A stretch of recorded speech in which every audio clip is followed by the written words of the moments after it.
से चूर हो गया जो मुर्तजा कलाम, सजदे में सर झुका के कहा रब्बि ज़ुल जलाल।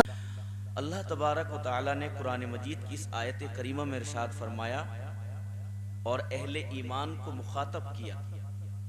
इरशाद फरमाया वला तकूनु कल्लज़ीना नसुल्लाह, तुम उन लोगों की तरह न हो जाना जिन्होंने अल्लाह को भुला दिया। ये कौन लोग थे जिन्होंने अल्लाह को भुला दिया? इनका जिक्र भी अल्लाह ताला ने कुरान मजीद में किया है। लेकिन इस आयत करीमा का मफ़हूम मुखालिफ क्या है? इस आयत करीमा का अपोजिट क्या बनता है? वो ये है कि तुम उन लोगों की तरह बनना जिन्होंने अल्लाह को याद किया। तो हम अब देखेंगे इस कलाम के अंदर कि वो लोग कौन थे जिन्होंने अल्लाह को याद किया और कामयाबी और कामरानी ने उनके कदमों को चूमा, और जिन लोगों ने अल्लाह ताला को भुलाया था उनका अंजाम कैसा हुआ। आप कुरान मजीद की तिलावत करेंगे तो कुरान मजीद में आपको साबिका उम्म का जिक्र मिलेगा, पिछली उम्मतों का जिक्र मिलेगा। किसी उम्मत को अल्लाह तबारक व तआला ने आसमान से पत्थर भेजकर जो है हलाक किया है। किसी उम्मत को अल्लाह तबारक व तआला ने सैलाब भेजकर हलाक किया है। किसी उम्मत को अल्लाह तबारक व तआला ने जो है पूरी बस्ती को उठाया आसमान की तरफ और फिर जो है उसको जो है जमीन की तरफ जो है छोड़ दिया है। किसी उम्मत को अल्लाह तबारक व तआला ने इस तरह हलाक किया कि उनकी शक्लें बंदरों की शक्लें बना दी गई थी। किसी उम्मत को अल्लाह ताला ने यूं हलाक किया कि उनकी सूरतें तब्दील होती रही, चेहरे जद पड़े, काले पड़े, सिया पड़े। तो ये मेरे प्यारे भाइयों वो लोग थे जिन्होंने अल्लाह को बुलाया है। फिर अल्लाह ताला ने कुरान मजीद में इन तमाम कौमों का जिक्र किया है। क्यों किया है मालूम है?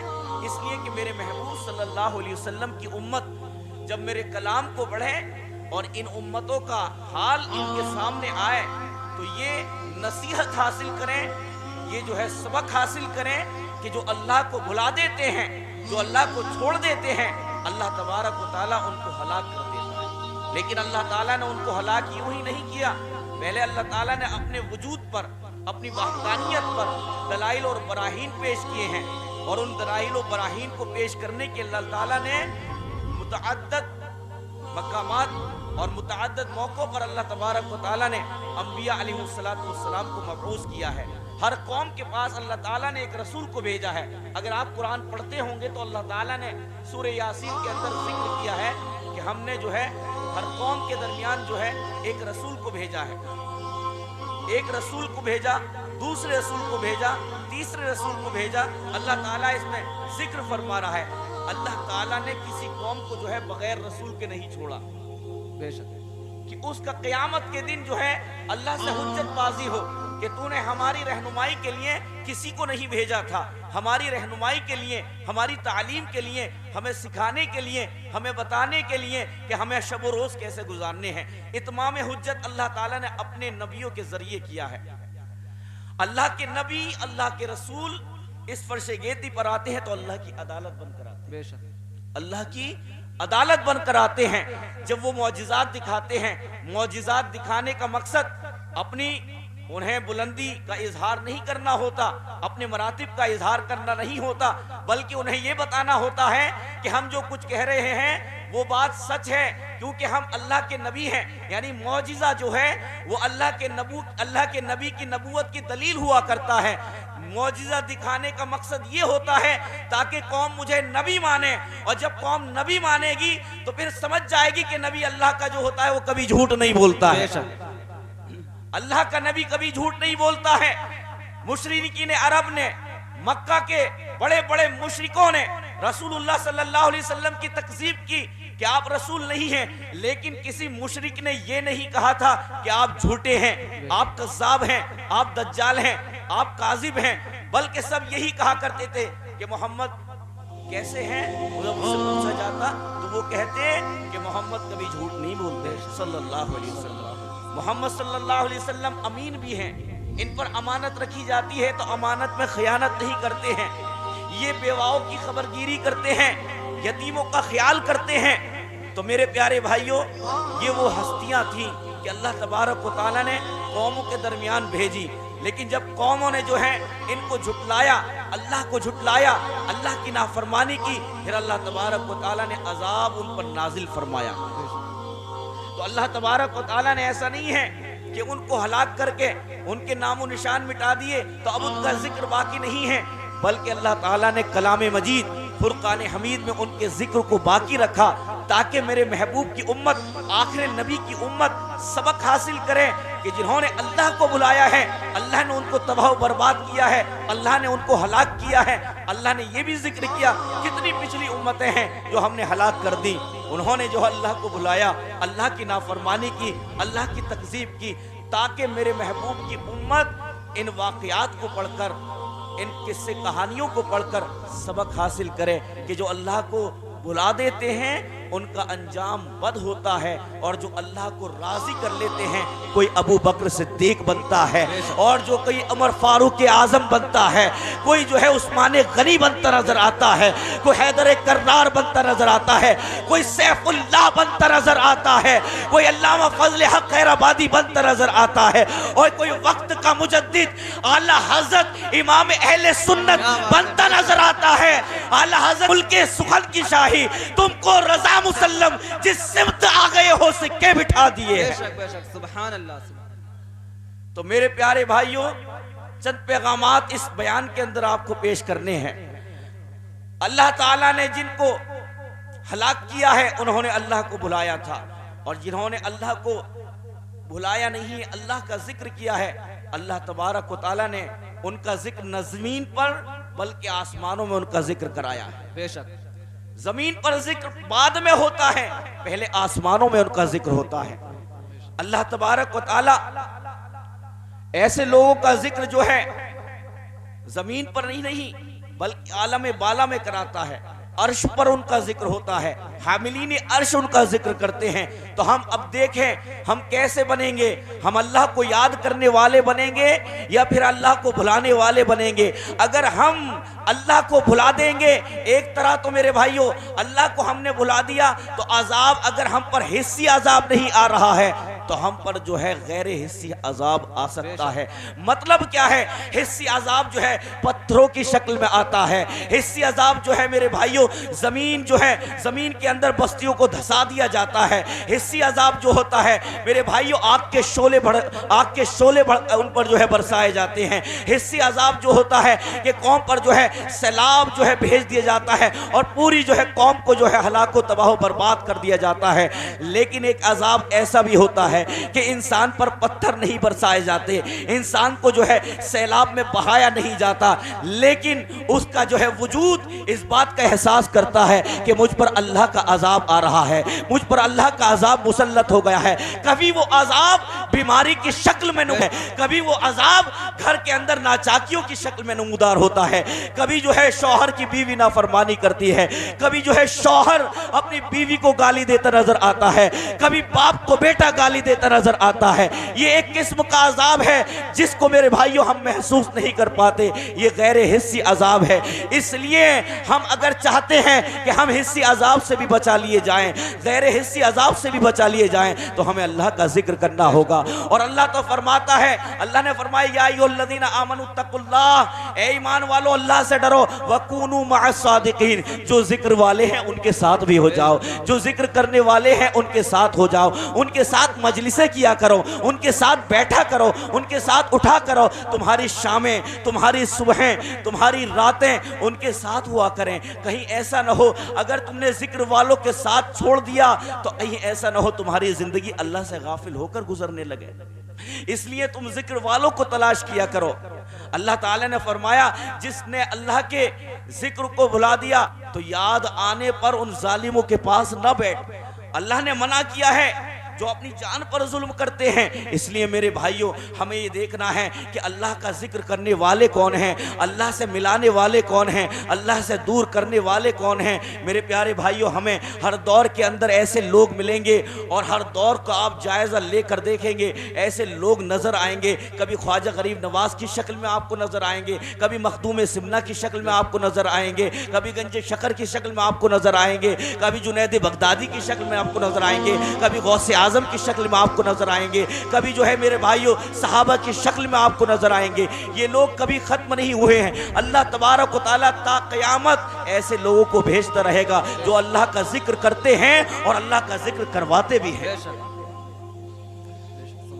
मेरे प्यारे भाइयों, तो जिन लोगों ने अल्लाह को भुला दिया है, अल्लाह तबारक व तआला ने उनको तबाह किया है। अब तबाही जो है कभी आसमान से आती है और कभी जो है मेरे प्यारे भाइयों हमारे इर्द गिर्द से ही तबाही आती है जिसका हमें एहसास नहीं होता। तो प्यारे भाइयों, मुझे जो है बड़ा इख्तिसार के साथ बयान करना है। एक मरतबा दुरूद पाक पढ़ लें, अल्लाहुम्मा सल्ली अला सय्यिदिना मौलाना मुहम्मद अददा मा फी इल्मिल्लाहि सलातन दाइमतन बिदवामी मुल्किल्लाह। मेरे भाइयों, अल्लामा इकबाल ने क्या फिक्रो अमल पहले फना होती है, फिर किसी कौम की शौकत को ज़वाल आता है। आज हमारी कौम का जो वकार मजरू नजर आ रहा है, आज हमारी कौम जो जलील और रुस्वा नजर आ रही है, हमारी कौम जगह जगह जो कटती नजर आ रही है, इसकी वजह यह है कि हमारी फिक्रें छोटी हो चुकी हैं, हमारे अमल में कोताहियां हम अमल के अंदर जो है कोताहियां करते नजर आ रहे हैं। एक वक्त वो था जब फिक्र आला थी, फिक्र ऊंची थी। तो मेरे भाइयों, मैदान बद्र को उठाकर देखें, फिक्र वाले थे, अमल वाले थे। तलवारें कितनी थी? 8 तलवारें थी या 6 तलवारें थी और 8 ज़िरा थी और 2 घोड़े थे। लेकिन मेरे प्यारे भाइयों, तारीख के सुनहरी औराक में ये बात मरकूम है कि 313 ने जो है 1000 के लश्कर को धूल चटा दी थी और उनकी सफों के अंदर जलजले पैदा कर दिए थे। ये क्यों हुआ था मेरे भाइयों? जरा बद्र की तारीख को पढ़कर देखिएगा।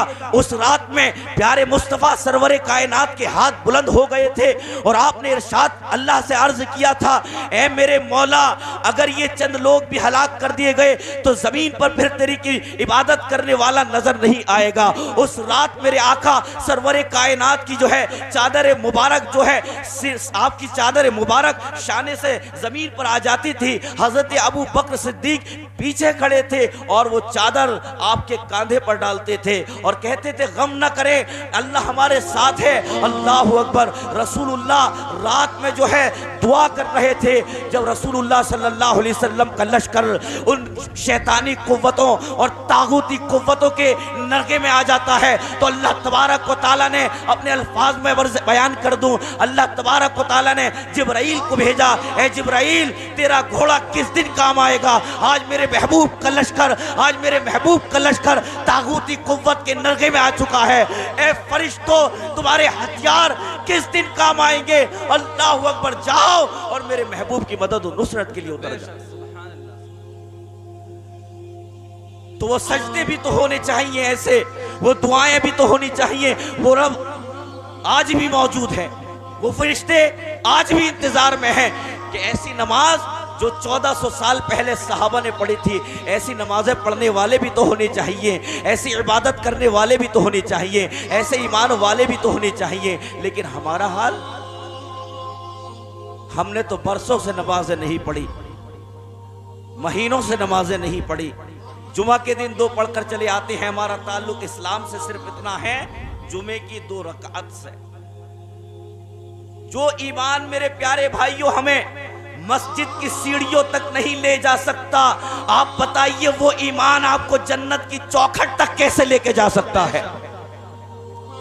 हमारा ईमान इतना पसमुर्दा हो चुका है, हमारे बातिन बद हो चुके हैं, हमारे बातिन सिया हो चुके हैं, हमारा दिल मुर्दा हो चुका है, हमारा ज़मीर मुर्दा हो चुका है। अगर चाहते हो मेरे भाइयों फलाहो कामरानी आपके कदमों को चूमे तो आपको मुस्तफ़ा करीम अलैहिस्सलाम के दामन को थामना होगा, आपको गौसे आज़म के हकीकी दामन को थामना होगा। हम नारा तो लगाते हैं कि गौस का दामन नहीं छोड़ेंगे, गौस का दामन नहीं छोड़ेंगे, लेकिन हकीकत क्या है गौसे आज़म के दामन थामने की? खुदा की कसम, जिसने गौसे आज़म का दामन का कभी सजदा कज़ा नहीं होगा, उसका कोई रोज़ा कज़ा नहीं होगा, वो कभी बुरे मकामात पर नहीं बैठेगा। हम ये सोचते हैं हमारे इन इलाकों में कितनी तबाह बर्बादी, मेरे भाइयों जुए के नाम पर होती है, कहीं MCX के नाम पर, कहीं बिटकॉइन के नाम पर, करंट करेंसी के नाम पर। मेरे प्यारे भाइयों, नए नए तरीके जो है जुए के इजाद किए जा रहे हैं। प्यारे आका लेकर खालिद इब्ने वलीद की कुव्वत के साथ खड़ा होकर तू तागूती कुव्वतों को मिटा दे। इनकी पुकार ये है, फिर से एक उमर फारूक आजम की जरूरत आ पड़ी है, तुझे उमर फारूक आजम बनना है। इनकी पुकार ये है कि फिर से जो है अबू बकर सिद्दीक जैसे मुजाहिद की जरूरत आ पड़ी है कौम को, तुझे है फिर से उमर हजरत अबू बकर सिद्दीक रजी अल्लाह ताला अन्हु का किरदार पेश करना है, हजरत अमीरुल उम्मत का किरदार पेश करना है। लेकिन हम इनकी पुकार को नहीं सुन पाते। मेरे प्यारे भाइयों, जिन लोगों ने मस्जिदों मेहराब के पुकार को सुना, सलाहुद्दीन अय्यूबी, उन्होंने जो है छुटपन के अंदर एक वाकया, एक खबर, एक दर्दनाक मंजर जब उनकी आंखों के सामने से गुजरा, उनके सामने ये खबर पहुंची कि एक ईसाई ने जो है मुसलमान को कैद करके और उसको कैद करने के बाद कहा कि तुम्हारा हामी, तुम्हारा मददगार मोहम्मद है, तो उसको पुकारो। लिहाजा क्योंकि वो उसकी कैद में थे, उन्होंने उसको हजरत मोहम्मद सल्लल्लाहु अलैहि वसल्लम को पुकारा नहीं, और उस जालिम ने उनकी गर्दन पर जो है छुरी चला दी और जो है उनको ज़िबह कर दिया। इसके बाद मेरे प्यारे भाइयों, 17 साल की उम्र के अंदर सलाहुद्दीन अय्यूबी ने ये तय कर लिया था कि मुझे अपने इस भाई का बदला लेना है, इस नसरानी से बदला लेना है। 17 साल की उम्र में सलाहुद्दीन अय्यूबी अपने घर से निकल गए थे और सारी उम्र जो है दीन की हमीयत और दीन की जो है बका की खातिर, दीन की मदद और नुसरत की खातिर अपनी पूरी उम्र जो है दीन के नाम कर दी थी, और उस जालिम से बदला लेकर रहे जिस जालिम ने जो है एक मुसलमान का कत्ल किया था। इसी तरह मोतसिम बिल्लाह के दौर के अंदर अब्बासी खलीफा ने यह ऐलान किया, हमारी मुस्लिम बहन पर किसने हाथ उठाया है? एक नसरानी ने हाथ उठाया था। सारे घोड़ों को जमा कर लिया कि जब तक बगदाद के अंदर अब्बासी खलीफा मौजूद है, किसकी जुर्रत है कि मुस्लिम खवातीन में से किसी खातून को जो है उसकी इज्जत को दागदार करे। लेकिन आज हमारे सामने कितनी बहनों के दुपट्टे उतारे गए, कितनी बहनों का रेप किया गया, दिल्ली की सरजमीन हो या मेरे भाइयों कहीं और, छोटी छोटी बच्चियों को मेरे भाइयों इस्मत दरी का निशाना बनाया जा रहा है। और आज हम जो है इस नाम पर झगड़ते हैं कि हम तुरक हैं, हम अंसारी हैं, हम खासाब हैं। मेरे भाइयों, वो गोली मारने वाला ये नहीं देखता कि ये तुरक है या अंसारी है, ये जो है खासाब है, वो अपनी गोली चलाता है कि सामने कलमा पढ़ने वाला मुसलमान है। मेरे प्यारे भाइयों, तो हमें अपने अंदर वो शुजाअत पैदा करनी है, वो बहादुरी पैदा करनी है कि हमें देखकर लोग ये कह उठें कि मोहम्मद के गुलाम जाग उठे हैं। मोहम्मद के गुलामों ने जो है अमली जामा पहन लिया है, उन्होंने जुए के ताशों को फाड़ दिया है, लूडो को फाड़ दिया है, और उन्होंने जो है गुलामी मुस्तफ़ा को कबूल कर लिया है। और फिर उनका नारा ये है कि मेरे नबी से मेरा रिश्ता कल भी था और आज भी है, दीन पर मर मिटने का जज्बा कल भी था और आज भी है। बतला दो दुश्मने नबी को गैरत मुस्लिम जिंदा है, दीन पर मर मिटने का जज्बा कल भी था और आज भी है। सुभान अल्लाह।